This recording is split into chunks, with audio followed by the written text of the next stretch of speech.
Darius, ano na ngayon ang gagawin natin? Hindi pwedeng magtagal si Tyrone doon sa kulungan. Baka mamaya mapano siya doon. Huwag kang mag-alala, gagawa ko ng paraan. Paano?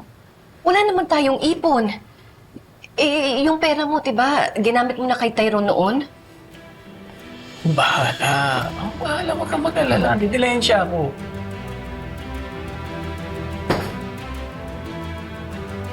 Dapat lang gawan mo ng paraan.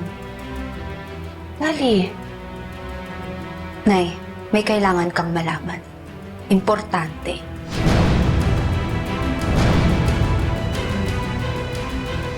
Nay, naririnig mo ba yung sinasabi ko, ha? Kailangan nating mag-usap. May kailangan kang malaman. anak, pwede ba saka na lang natin pag-usapan yan, ha? Kasi meron kaming kailangan gawan ng paraan ng Tito Darius mo, eh. Meron kaming iniisip na problema, eh. Ano na naman ba yung pinoproblema mo, ha? Dali, hindi yung ba alam? Si Tyrone na si Presinto nakakulong. Sinampahan siya ng kaso.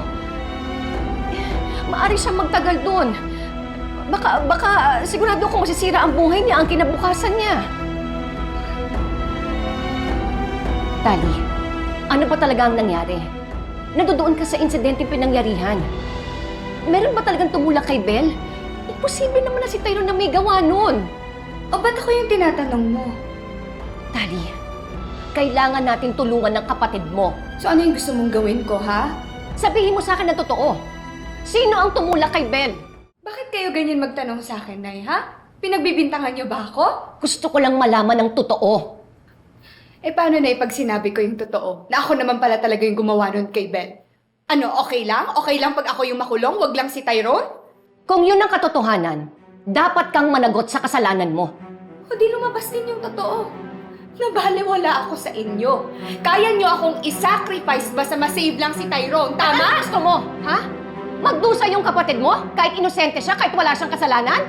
Nay, hindi lang si Tyrone yung anak nyo! Pero hindi ibig sabihin nun, aakuin ni Tyrone ang kasalanan mo. Wala talaga kayong pagmamahal sa akin, no?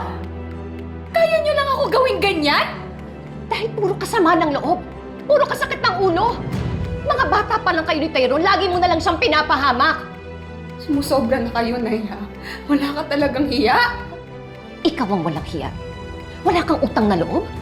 Pagkatapos ng lahat ng ginawa namin ni Tyrone para sa'yo, ikaw ang gaganti mo sa amin? Ang sabihin mo, wala kang kwentang ina! At wala ka rin kwentang anak. Wala ka talagang pagmamahal sa akin. Puro na lang iniisip mo, si Tyrone, Tyrone, Tyrone!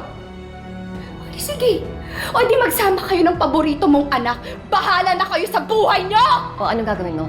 Lalayas ka? Oo. O sige, lumayas ka! Hindi ko na kayo kailangan. Mas hindi ka namin kailangan. Wala kang utang na loob, lumayas ka! Layas!